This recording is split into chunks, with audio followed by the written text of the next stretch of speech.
It's time for another Hunt for Red Boxtober. This time I'm bringing you 8 hot titles, with a few you might not realize ever even made it to greatest hits status. Before we dig in, I wanted to once again thank everyone for their contributions, comments, and stories about how the greatest hits titles have impacted your lives or have been treated in your personal collections. It's been fun conversations, and I hope to have more, so why not consider giving a like to the video, subscribing to hear more tales, and leave a comment about how you treat red boxes on your shelf. Now, on with the show. The first title is Heavenly Sword. This is one of the oddball titles that exists out there, in that it didn't really come with a red case originally. And I swapped this one for a red case just to better fit in with my shelf on the greatest hits. It's also one that doesn't have cover art that denotes that this is a greatest hits either, and looks just like the original. However, it did come with a disc that says greatest hits on it. And if you're really picky, the manual only has 1 page for notes instead of 2 that came with the original black box variant, if you want to be really sure that you have the greatest hits in the original format.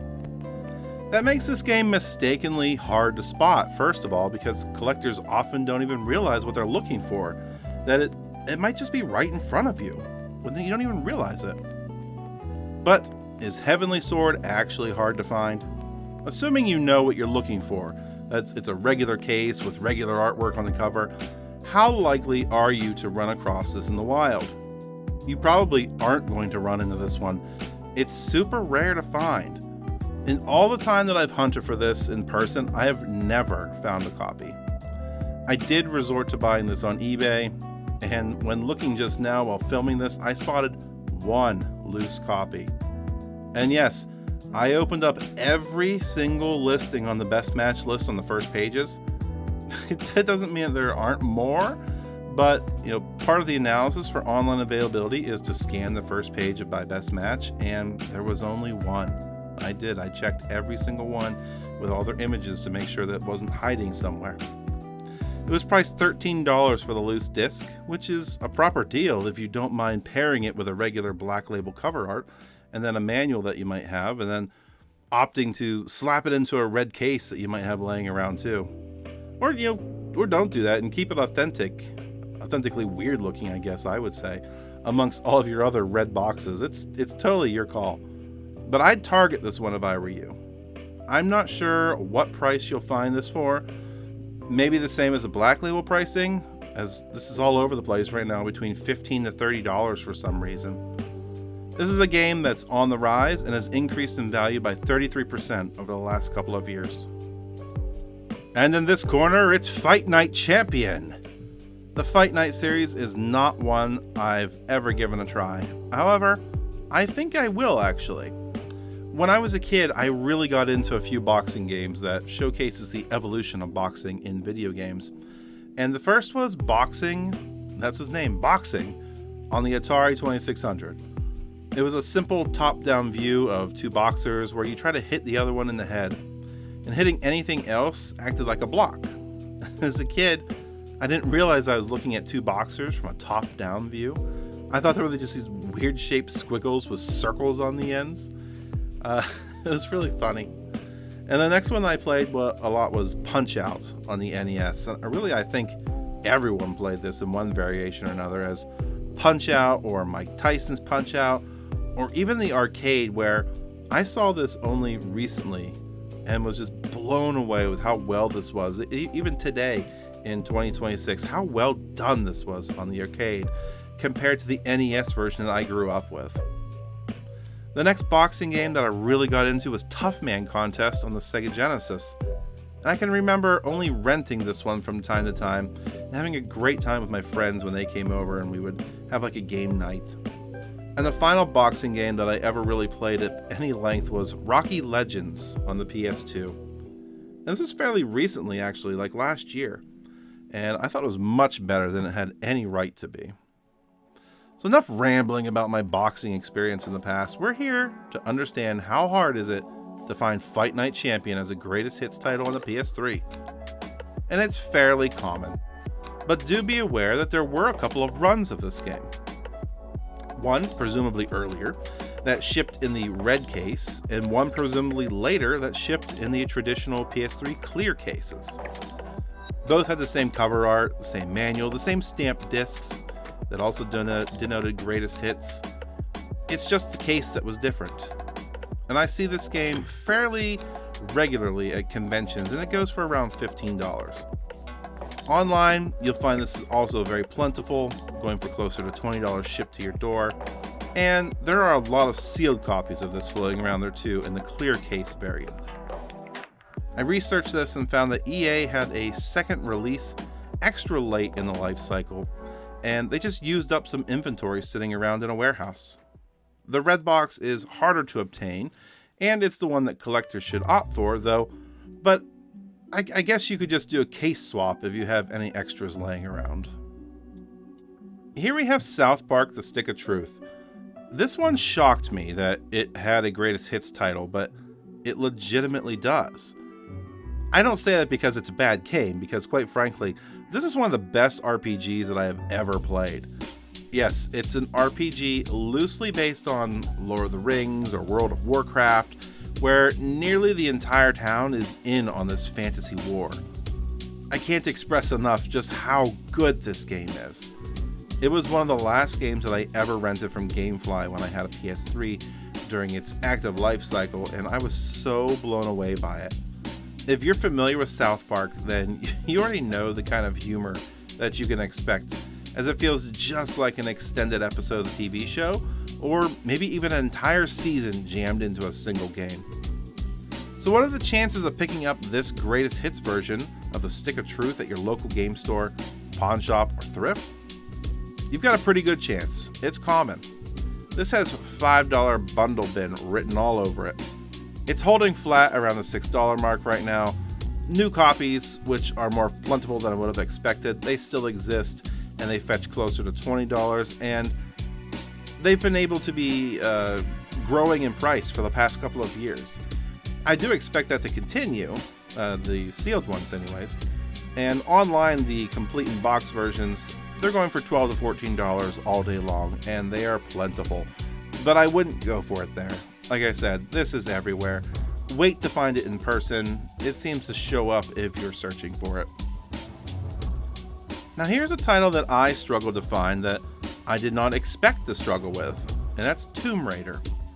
I suspect I had a hard time with this because it's a cross-gen game with more prints on the PS4. However, the PS4 does not call this a PlayStation Hits title. Its sequel is, but the original reboot is not. Oh man, is that foreshadowing that one day I'm going to do the PS4 PlayStation Hits? Yes, it is. Yes, it is. But this is a great game, and while I'd highly recommend it on the PS4, the PS3 version plays shockingly well. It's a great spectacle for what the PS3 was always capable of, and once people learned how to unlock its power, the games looked amazing. They played fantastic. What a truly amazing system. It was better than the 360 in the long game, but not without its follies to get there. Anyways, I noted that I really struggled finding a copy of this game in person until I randomly stumbled upon it, as you often do, I suppose. A bit like Laura, I guess. Was I just having a bit of bad luck, or was I experiencing true scarcity? I'm gonna go with bad luck, because online this game is plentiful. There's even sealed copies of it. This is now a $5 bundle bin game, and has even dropped in value over the last few years. That's probably pandemic level spending reset as supply met up with demand and cooled.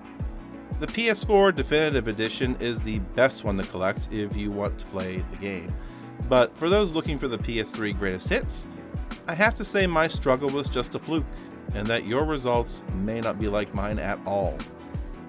Online, this is still a $12 or $13 game, as people are still trying to catch pandemic prices and gouge customers. And one thing to note is that late print runs of this did not come with a thin insert manual. If you have a copy without a manual, it could have been factory shipped that way. Don't buy this for more than $5. Even if you don't find it today, you'll find the treasure eventually, as inventory is high. Another Saints Row game. You'd think with how plentiful these games are and the long run that they've had that I would have played one, but here's a fun fact about me. During the peak of Saints Row, I shunned open world games. I simply did not have the time for them. I equated all these with a 40-hour slog and a big collect-a-thon that I just didn't care for. It wasn't until I played Shadow of Mordor that I actually understood and appreciated an open world game. I then played another with Watch Dogs, and another with The Division, and another with Arkham Knight. I was just late to the party. The greatest hits version of Saints Row III has no meaningful difference to the original black box variant, other than the greatest hits branding in the red case. And this is certainly the absolute most common greatest hits title I've talked about in a while. I mean, it's everywhere. I found a copy propping up my end table. They just sprout up like tulips in spring, and it's on my local game store do not buy list of games. They just have so many of them. This is a $5 bundle bin warning written all over it, and it's one of the few games to decrease in cost over the last few years. If you want to pay twice what it's worth, then go ahead and pick it up online for $10 shipped to your door, but I definitely would not do that myself. I guarantee you, the first game show or conference that you go to, you're going to find this more than once. Now here's another one I didn't expect. I mean, I expect it, but at the same time, I didn't expect it, and that's Grand Theft Auto San Andreas. This was a PS2 era game. And here's a fun one about this game. You can try this for yourself too. Go online to your favorite used game shopping location. I tried this out on eBay. And then search for San Andreas PS3. You will only find greatest hits copies of the game in the United States. I found some black box copies in Japan and Australia, but none in the United States. So how did a game like San Andreas sell enough PS3 copies to make it into the greatest hits status for the United States? Well, Sony and Rockstar stretched the rules a bit, and since it had long surpassed the requirements as a PS2 game, they decided there was no real reason to release a non-greatest hits variant of San Andreas on the PS3. That's right, if you're searching for a black box variant, you will never find one that was to be sold for North America with the ESRB ratings on it. It just doesn't exist. However, it does exist for other regions, but it is 100% not part of the North American physical release set. Anyone telling you otherwise has not done enough research. So those of you wanting to know differences between black boxes and red boxes, there's a huge one. This is, as far as I currently know, the only PS3 greatest hits title in North America that released a red box variant only without a black box. And I'm sure you've guessed it by now. This game is stupidly common. Like really, really common, as it's the only way to get a physical copy of this on the PS3 in the United States, without an import from another country, that is. That normally keeps the cost down, but it's actually a sought-after copy of the game, as it's often considered the best way to play San Andreas on a console, since the PS4 version is buggier, graphically a little off-putting, the colors are a little bit different, things like that. And the price might reflect that as more people find this out, since it's been about a 30% increase in value over the last 6 months.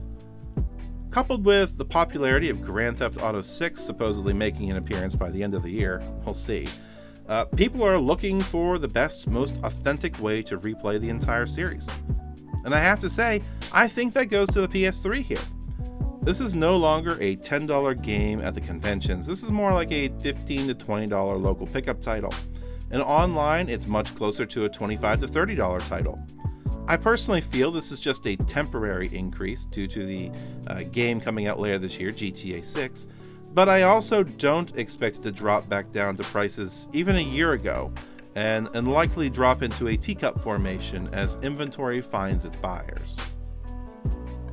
Starting to wind down now with some Metal Gear Solid 4 Guns of the Patriots.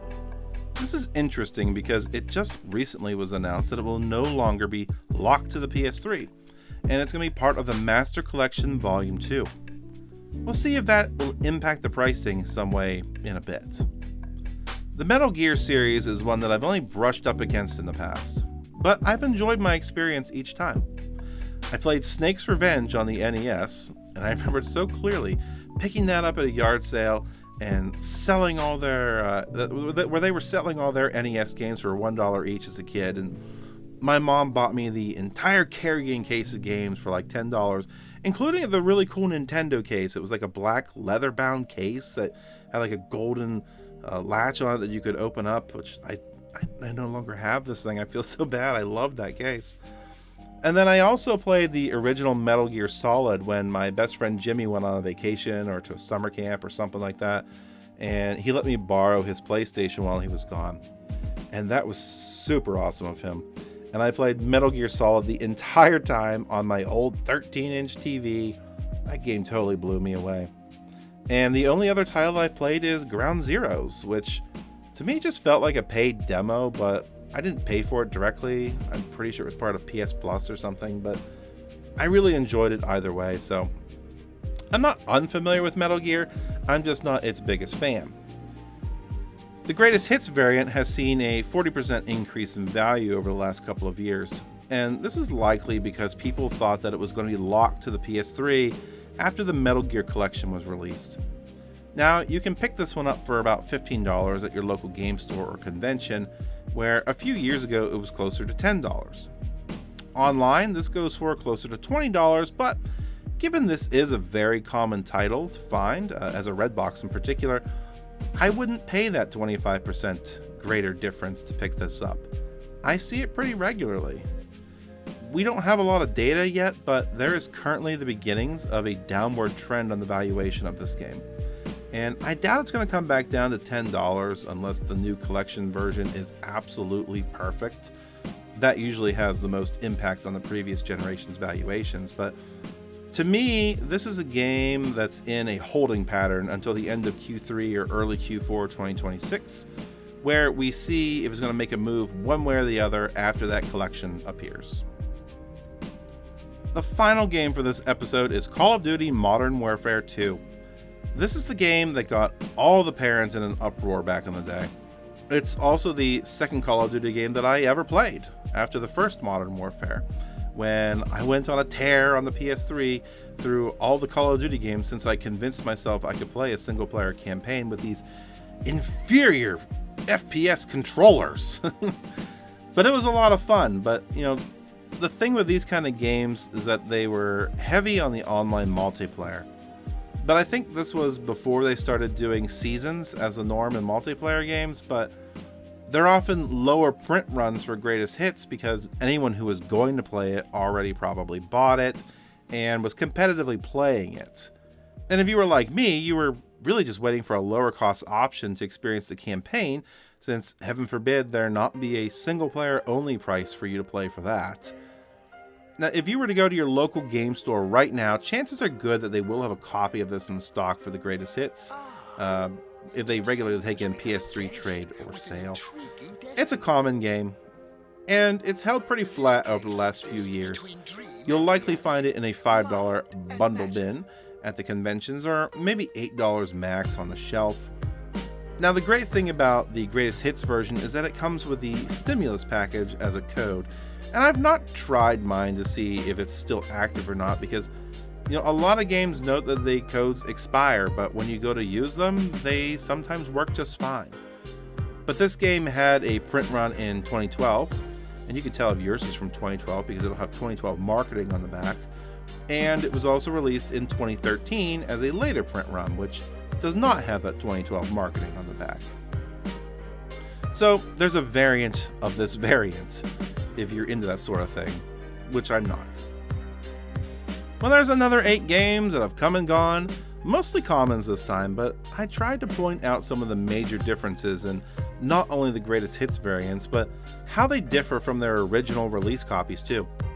That's one thing Sony was consistently inconsistent about: variants. I sure do miss these greatest hits though. I wish the PS5 had something similar, but I understand the likely reasoning is just the market's not there for them. And you can't do this with digital because that's just called a sale. And sales aren't a new retail SKU. Well, I hope you're able to learn something new on this hunt for Red Boxtober, and thanks for watching on Let's Build a Collection.